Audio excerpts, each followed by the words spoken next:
నమస్తే మిత్రులారా. ప్రధానమంత్రి మోడీ గారు మన తెలంగాణ రాష్ట్రానికి రేపు 10వ తారీఖు నాడు హైదరాబాద్ కు వస్తున్నారు. ఆ సందర్భంగా తెలంగాణ ప్రజల తరపున వాళ్ళు చేసిన వాగ్దానాలేంటి, తెలంగాణ ప్రజల అవసరాలేంటి మనం అడగాల్సిన అవసరం ఉంది. అడగకపోతే అమ్మాయిన అన్నం పెట్టదని సామెత ఉంది కదా. ఎందుకంటే వాళ్ళు విభజన చట్టంలో ఇచ్చినటువంటి హామీలు అమలు చేయాలి, అట్లనే పార్లమెంట్ ఎన్నికలప్పుడు చేసినటువంటి హామీలు అమలు చేయాలి. రాష్ట్రం నుంచి ఇప్పుడు 2 కేంద్ర మంత్రులు ఉన్నారు, 8 మంది పార్లమెంటు సభ్యులు ఉన్నారు. అంటే ఈ రాష్ట్ర ప్రజలు కూడా 35% భారీ ఓటింగ్ 8 మంది పార్లమెంట్ సభ్యులు కూడా ఇచ్చారు. కాబట్టి మనందరికీ కూడా మన రాష్ట్రానికి కావలసిన వాటిని అడగాల్సినటువంటి అవసరం ఉంది, వాటిని నెరవేర్చాల్సినటువంటి బాధ్యత కూడా ఉంది. ఒకటి, మన రాష్ట్రానికి ITIR ఎప్పటి నుంచో పెండింగ్ ఉంది. మనందరికీ తెలుసు, ఇన్ఫర్మేషన్ టెక్నాలజీ ఇండస్ట్రియల్ రీజియన్. అది వస్తే చాలా పెద్ద ఎత్తున అభివృద్ధి అయ్యేదానికి అవకాశం ఉంది. ఇప్పటి వరకు ఇవ్వలేదు, ఎందుకు ఇవ్వలేదు? ఇది ఒక ప్రశ్న. రెండోది, హైదరాబాద్ మహానగరానికి ఒక్క మెట్రో అయినా ఇవ్వాలి కదా. మీరు ఉత్తరప్రదేశ్, బీహార్ బీజేపీ పాలిత రాష్ట్రాలలో ఇస్తున్నారు, మరి ఇక్కడ ఎందుకు పర్మిషన్లు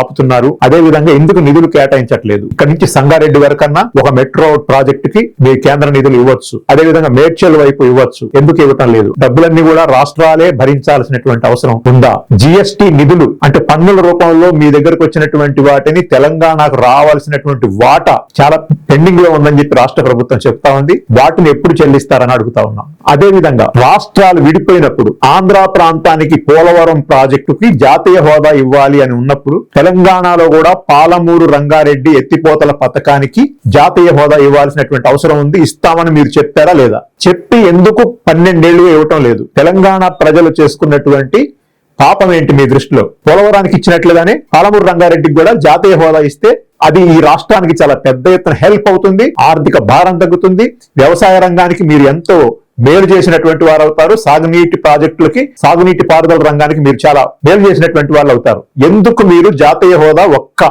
సాగునీటి ప్రాజెక్టు కూడా ఇవ్వట్లేదనేది తెలంగాణ ప్రజలకి మీరు సమాధానం చెప్పాల్సినటువంటి అవసరం ఉన్నది. వెనుకబడ్డ ప్రాంతాల అభివృద్ధి. ఆదిలాబాద్ జిల్లాలో సిమెంట్ కార్పొరేషన్ ఆఫ్ ఇండియా అనేటువంటి ఒక సిమెంట్ ఫ్యాక్టరీ ఉంది. అది 80వ దశకంలో ప్రారంభమైంది. 98లో మీ NDA ప్రభుత్వమే దాన్ని మూత వేసింది. కానీ అక్కడ సున్నపు రాయి గనులు 100 సంవత్సరాలకు సరిపడా ఉన్నాయి, అందుకనే అక్కడ పెట్టారు. అదే విధంగా రైతులు 100 ఎకరాల భూమిని దానికోసం ఇచ్చారు. అలాగే జాతీయ రహదారి ఆదిలాబాద్ ను ఆనుకొని ఉన్నది. అక్కడ నుంచి రైల్వే ట్రాక్ కూడా ఆ సిమెంట్ ఫ్యాక్టరీకి అత్యంత నియరెస్ట్ గా ఉన్నది. అన్ని రకాలుగా ఈరోజు సిమెంట్ కూడా చాలా భారీగా డిమాండ్. కాబట్టి దాన్ని తెరిపిస్తామని మీరు MP గెలిచారు. కానీ ఈ రోజు వరకు కూడా అక్కడ ఎందుకు సిమెంట్ ఫ్యాక్టరీ రీఓపెన్ మూతబడిన దాన్ని ఎందుకు తెలియలేదు? ఆ ప్రాంతం యొక్క ఆర్థిక అభివృద్ధికి అది చాలా ఉపయోగపడుతుంది కదా. కాబట్టి అలాంటి మూతబడినటువంటి పరిశ్రమల పట్ల మీరెందుకు చిన్న చూపు చూస్తున్నారు? వెనుకబడ్డ ప్రాంతాల పట్ల, అందులోనూ మిమ్మల్ని నమ్మి మీకు గెలిపించి, మీకు ఎమ్మెల్యేలు ఎంపీలు గెలిపించినటువంటి ప్రాంతంలో కూడా మీరెందుకు చేయటం లేదు? మీరు కేవలం మోడీ గారు కానీ అమిత్ షా గారు కానీ తెలంగాణ వస్తే మతము, హిందూ, ముస్లిము, లేకపోతే ఓవైసీ, లేకపోతే ఇలాంటి కాంట్రడిక్షన్ విషయాలే మాట్లాడుకుంటూ మీరే మత పార్టీల వాళ్ళు మెజారిటీ మతోన్మాదులు, మైనారిటీ మతోన్మాదులు తిట్టుకుంటూ ఈ ప్రజల దగ్గర భావోద్వేగ అంశాలను మాత్రమే రెచ్చగొడుతూ దేవుడు అంటారు, మతం అంటారు, విశ్వాసాలు అంటారు, ఏవేవో రెచ్చగొట్టిపోతా ఉంటారు తప్ప ఈ రాష్ట్ర ప్రజలకు, ఈ రాష్ట్ర ఆర్థికాభివృద్ధికి, ఈ రాష్ట్రంలో యువతకు కల్పించే వ్యవసాయ రంగానికి ఉపయోగపడేటువంటి ఇటువంటి ప్రాజెక్టులు మీరు ఎందుకు లేదని చెప్పి అడుగుతా ఉన్నాం. అదేవిధంగా తెలంగాణ సిరుల తల్లి సింగరేణి, ఈ సింగరేణి వల్ల 4 ఉమ్మడి జిల్లాలు 12-14 జిల్లాలు, ఇప్పుడు కొత్త జిల్లాలు ఆర్థికంగా ఎంతో అభివృద్ధి చెందినటువంటి పరిస్థితి ఉంది. మరి ఈరోజు ఆ సింగరేణిని మూత వేసేందుకు మీరెందుకు ప్రయత్నిస్తున్నారు? మీరు ఎందుకు మూత వేస్తున్నామని మీరు అనొచ్చు. సింగరేణి మైనింగ్ చేయాలంటే వాటికి బొగ్గు క్షేత్రాలు ఇవ్వాలి. కానీ ఆ బొగ్గు క్షేత్రాలు సింగరేణికి ఇవ్వటం మీరు బంద్ చేశారు. ఆక్షన్ పెడుతున్నారు, ప్రైవేట్ కంపెనీల వాళ్ళకి ఇస్తున్నారు, కూడా పాడుకోండి అంటున్నారు. సింగరేణి పాడుకోవటం ఏంటి? సింగరేణి తయారు చేసే బొగ్గు ఎవరికి ఇస్తుంది? అది క్యాప్టివ్ మైనింగ్ కదా, అది ప్రభుత్వ అవసరాల కోసం ఇస్తుంది కదా, అది విద్యుత్ ఉత్పత్తి కోసం ఇస్తుంది కదా, అది తక్కువ రేటుకి ఇస్తుంది కదా. అలాంటి బొగ్గుని ఉత్పత్తి చేసే సింగరేణి సంస్థకి చేతులు కాళ్ళు కట్టేసి దానికి గనులు లేకుండా చేసి ప్రైవేటు వాళ్ళకి కారు చౌకగా బొగ్గు తవ్వుకునేందుకు అనుమతి ఇచ్చి ఆ బొగ్గుని మనకమ్మటం కాకుండా ప్రపంచంలో ఎక్కడ ఎక్కువ రేటు ఉంటే అక్కడ వాళ్ళు అమ్ముకునేటువంటి అవకాశం కల్పించేలాగా ప్రైవేటు వాళ్లకు తెలంగాణ బొగ్గుని మీరు ఎందుకు ఇస్తున్నారు? తెలంగాణ బొగ్గు తెలంగాణది, ఈ దేశానిది. తెలంగాణ బొగ్గు సింగరేణిది. సింగరేణిది అంటే ఈ జాతిది. మీరెందుకు సింగరేణిని దాన్ని పనికి రాకుండా చేస్తున్నారు? దానికి ఎందుకు ద్రోహం చేస్తున్నారు? రేపు నరేంద్ర మోడీ గారు బహిరంగ సభలో సింగరేణిని, దాని గనులు దానికి ఉంచుతాము, దానికి అవసరమైన గనులు కేటాయిస్తామని చెప్పాలి. మీరు చెప్తారా? తెలంగాణ ప్రజలకు అడుగుతున్నాం. ఈ రోజు తెలంగాణకి చాలా ఆయువు పట్టు లాంటిది విద్యుత్తు. తెలంగాణ వ్యవసాయం మొత్తం విద్యుత్తు మీదనే ఆధారపడి ఉంది. తెలంగాణలో ఉన్నటువంటి మొత్తం ప్రాజెక్టులు, సాగు ప్రాజెక్టులు, మొత్తం లిఫ్ట్ ఇరిగేషన్, అన్ని ప్రాజెక్టులు కూడా, గోదావరి మీద ఉన్నటువంటి ప్రాజెక్టులు అన్ని కూడా లిఫ్ట్ ఇరిగేషన్ మీద ఆధారపడి ఉన్నాయి. అంటే కరెంటు లేకపోతే తెలంగాణకి చుక్క నీరు కూడా తెలంగాణ పల్లెల్లోని సాగు భూముల్లోకి ప్రవహించేటువంటి అవకాశం లేదు. మరి అలాంటి విద్యుత్తుని మీరు ప్రైవేటు పరం చేయడానికి, ఈ విద్యుత్తుని మీరే హ్యాండ్ ఓవర్ చేస్తున్నారు. ఆఫ్ పవర్ సెక్టార్ అంటున్నారు. లేదు, మేము మీ పవర్ సెక్టార్ ని లాక్కోము, అది మీ చేతిలోనే ఉంటది, దాన్ని ప్రైవేట్ పరం చేయము, ప్రైవేట్ వాళ్ళకు అమ్మము, అది మీ తెలంగాణ ప్రజల ఆస్తి, మీరు తయారు చేసుకునే విద్యుత్తు మీదే అని చెప్పి మీరు తెలంగాణ ప్రజలకి హామీ ఇస్తారా హైదరాబాద్ సభ వేదికగా?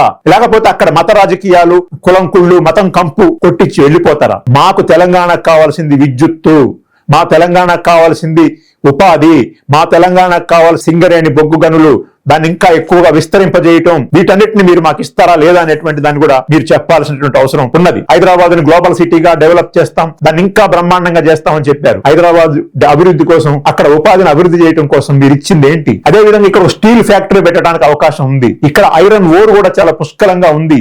కానీ మీరు ఇక్కడ స్టీల్ ఫ్యాక్టరీ పెట్టడానికి ఎందుకు వెనకాడుతున్నారు? ఇక్కడ ఉపాధిని ఎందుకు మీరు అభివృద్ధి చేయట్లేదు అనేది చెప్పాలి. అదేవిధంగా ఇక్కడ ఉన్నటువంటి ఆదివాసీలని అడవుల నుంచి వెళ్ళగొట్టడం కోసం మీరు ఎందుకు ప్రయత్నం చేస్తున్నారు? సమాధానం చెప్పాలి. మీరు ఈ రాష్ట్రాన్ని విభజించేటప్పుడు భద్రాచలం పట్టణం, అది శ్రీరామచంద్రుడి పట్టణం, అది మీరు రాముడి పేరు మీద అయోధ్యలో అయితే రాజకీయాలు చేస్తారు. కానీ భద్రాచలం పట్టణాన్ని విభజించేటప్పుడు ఆ పట్టణానికి సెంటు భూమి కూడా లేకుండా మీరు ఆంధ్ర తెలంగాణని విభజించారు. అక్కడ ఫలితంగా అది జిల్లా హెడ్ క్వార్టర్ గా కావాల్సినటువంటి పట్టణం హెడ్ క్వార్టర్ కాకుండా పోయింది. ఇవాళ అక్కడ ఏదన్నా ఒక అభివృద్ధి చేయాలన్నా, ఏదన్నా ఒకటి శాంక్షన్ చేయాలన్నా ఒక భూమి లేనటువంటి పరిస్థితి. అక్కడ చుట్టుపక్కల ఉన్నటువంటి గ్రామాలు కూడా, ఆంధ్రాలో కలపబడినటువంటి గ్రామాలు కూడా వాళ్ళ జిల్లా హెడ్ కి, వాళ్ళ రాష్ట్ర హెడ్ క్వార్టర్ కి వెళ్ళాలంటే చాలా సుదూరమైన ప్రాంతం పోవాల్సిన అవసరం ఉంది. కానీ పక్కనే భద్రాచలం ఐటీడీఏ ఉంది, వాళ్ళం పాలవంచలో జిల్లా హెడ్ క్వార్టర్ ఉన్నది. వీటిని కాదని 250-300 కిలోమీటర్లు పోవాల్సినటువంటి పరిస్థితి వస్తుంది. గోదావరి లాంటి విపత్తులు వచ్చినప్పుడు వాళ్ళని పట్టించుకోవాలంటే భద్రాచలం తెలంగాణలో ఉండటం వల్ల వాటిని పట్టించుకునేటువంటి పరిస్థితి లేదు. 5 పంచాయతీలు, 7 మండలాలు తీశారు ఇందులోంచి. కనీసం 5 పంచాయతీలు అయినా సరే, ఒక్క మండలంలో ఉన్న 5 పంచాయతీలని, భద్రాచలం అంటే ఎటపాక మండలంలో 21 పంచాయతీలు ఉన్నాయి, అందులో ఒక 5 పంచాయతీలు భద్రాచలంలో విలీనం చేస్తే భద్రాచలం గ్రామాలు, పంచాయతీలు అభివృద్ధి చెందేదానికి అవకాశం ఉంటుంది. వాటిని మీరు ఎందుకు ఇవ్వరు? మనం ఇటువైపు ఉంటే రాముడి భూములు అటువైపు ఉన్నాయి. ఆ రకంగా మీరు రాముడికి కూడా ద్రోహం చేస్తున్నటువంటి పరిస్థితి ఉంది. శ్రీరామచంద్రుడి పట్టణం గోదావరిలో పోలవరం బ్యాక్వాటర్లో మునిగిపోయే పరిస్థితి ఉంది. అక్కడ ఆంధ్ర తెలంగాణ 2 కూడా భద్రాచలానికి ఉన్నాయి. అక్కడ ఒక కరకట్ట నిర్మించాలి. ఇరవై ప్రాజెక్టు వల్ల ఎవరైతే నిర్వాసితులు అవుతారో, ఎవరైతే నష్టపోతున్నారో ఆ ప్రాజెక్టు నిధుల నుంచి పునరావాసం కల్పించాలి.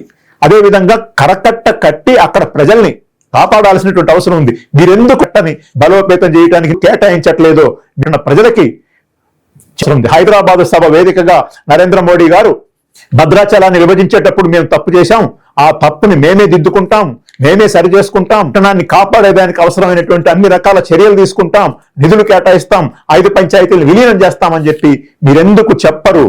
మీకు నిజంగా గనక ఉంటే, చిత్తశుద్ధి ఉంటే అక్కడి నుంచి భద్రాచలం గురించి కూడా మీరు చెప్పాలని కోరుతున్నాం. తెలంగాణలో సామాజిక కుల గణన చేయాలని చెప్పి ప్రజల నుంచి చాలా పెద్ద ఎత్తున డిమాండ్ ఉంది.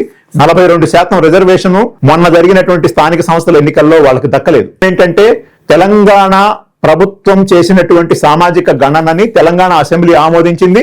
ఆ ఆమోదించినటువంటి దాన్ని పార్లమెంటుకు పంపించారు. పంపించిన దాన్ని కూడా మీరు ఆమోదించలేదు. ఎందుకు ఆమోదించలేదు?